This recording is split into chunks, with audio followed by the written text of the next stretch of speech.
ఏం చెప్పను మాగంటి గోపీనాథ్ చనిపోయే వరకు మాగంటి గోపీనాథ్ అంటే అందరికీ రెస్పెక్ట్.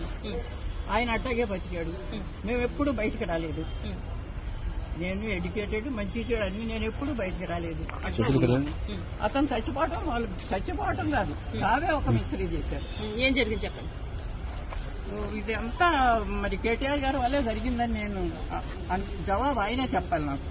ఎందుకంటే ఒక హాస్పిటల్లో ఉన్నాడు, చచ్చిపోయాడని కొంతమంది అంటున్నారు. చూడండి పంపించలేదు. స్టాండర్డ్ గా ఆ తల్లి అన్న వదిన రాకూడదు లోపలికి, ఎక్కడికి రాకూడదు, ఐయూసీ ప్రెమిసెస్ రాకూడదు. వస్తే ఏమవుద్ది తల్లి వస్తే తర్వాత అక్కడ ఉన్న వాళ్ళకు కూడా ఏమి ట్రీట్మెంట్ జరుగుతుందో వాళ్ళకి చెప్పొద్దు. అసలు జబ్బు చేసిందే నాకు తెలియకుండా హాస్పిటల్కి తీసుకెళ్లిందే నాకు తెలియదు. ఎవరో హాస్పిటల్ తెలిసిన ఆయన ఫోన్ చేసి బాబు వచ్చేసారట అని పెద్ద బాబు ఏంటి ఏంటంటే వెళ్తే రాని మరే. అలాగే ఇప్పుడు కూడా వాళ్ళ కొడుకుని కానీ మీరు ఎందుకు చనిపోయినప్పుడు ఎందుకు రాలేదని చెప్పి అయితే అడుగుతున్నారు. భార్య ఎందుకు రాలేదు, కొడుకు ఎందుకు రాలేదు, గోపీనాథ్ గారు చనిపోయినప్పుడు ఏ కారణం చేత వాళ్ళు రాలేదు.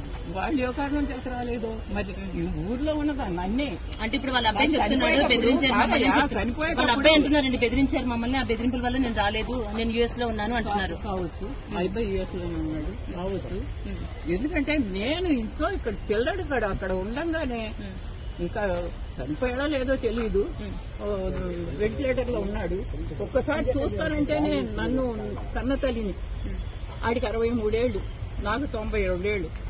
ఏమ్మా చివరి దశలో ఇటువంటి బాధ వచ్చింది ఏంటి, పిల్లాడిని చూస్తానంటే చూడలేకుండా చేసి 3 రోజులు మరి వెంటిలేటర్ అట్టు పెట్టారు. నాకేంటి డాక్టర్స్ రావచ్చమ్మా అంటే నాకు తెలియదు కదా, ఆశ అనమాట. వస్తున్నా అక్కడే పడినా. ఈ కేటీఆర్ గారు ఒకసారి వచ్చారు, వచ్చినప్పుడు అయ్యా నన్ను ఇటు రానివ్వట్లేదు కొంచెం చెప్పాయా అంటే గమ్మని తలుపు మూసుకుని వెళ్ళిపోయాడు. కానీ అయ్యో వస్తాను చూస్తాను ఏంటమ్మా అని మాట కూడా అడగదు ఆయన.